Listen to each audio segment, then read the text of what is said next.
All right, good evening, Alex Haven, OSFM Structural Operations. I'm here to talk to you a little bit about the fire, but specifically structural operations on this fire. Since the beginning, Oregon Department of Forestry, Oregon State Fire Marshal's Office has been working jointly to combat this fire.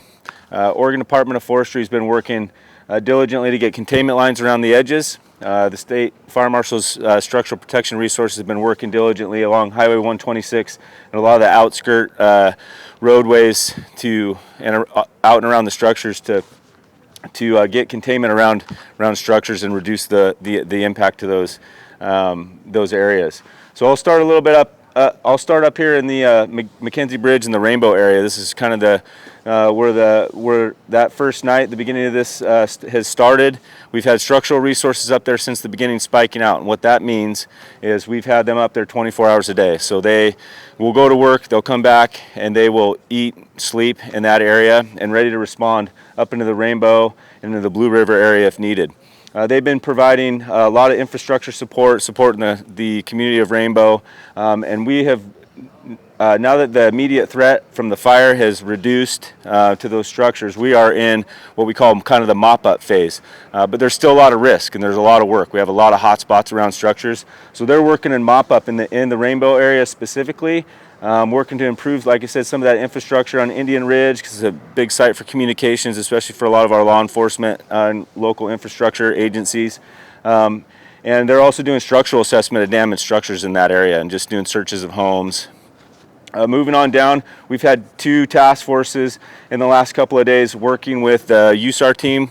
That's a joint operation with the Lane County Sheriff's Office to do structural assessments. So they've been guiding them through, they started in Rainbow, they've been guiding them through the Blue River area. And as of tonight, they were all the way into the Vida area with a lot of those structural assessments. We'll be able to use that information to give out to the public about the status of your homes and just, recovery efforts moving forward. We've had a huge contingent of resources in the last 3 or 4 days working on mop-up and road improvements in this area, specifically off of Deerhorn Road, working off of Good Pasture and a lot of the road structures and homes within that area. And they have been mopping up 100 feet around structures, 50 feet off of roadways, working with road crews to really improve the safety in the roadways in those areas. So a lot of work is being done in that area. There's also fire containment lines on the inside along Deerhorn Road. They've also been working with wildland crews to get those areas buttoned up and cold, so it's no longer a threat. And then kind of working up around the fire. So we've got evacuation zones working with the local sheriff's office, but into the Mohawk Valley area, we've been monitoring this closely through the whole fire and working closely with the Mohawk Valley Fire Department.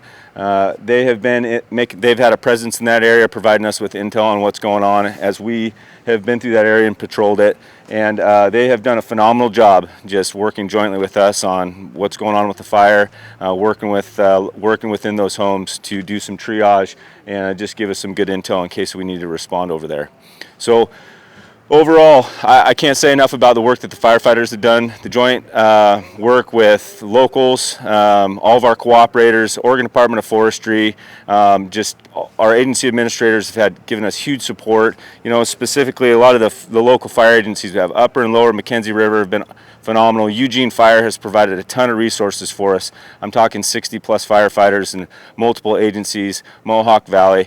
We really couldn't, with the situation in the state and all the fires, we really couldn't have done it without the local resources really providing that. And just a huge thank goes out to them. So thank you very much. Have a good night.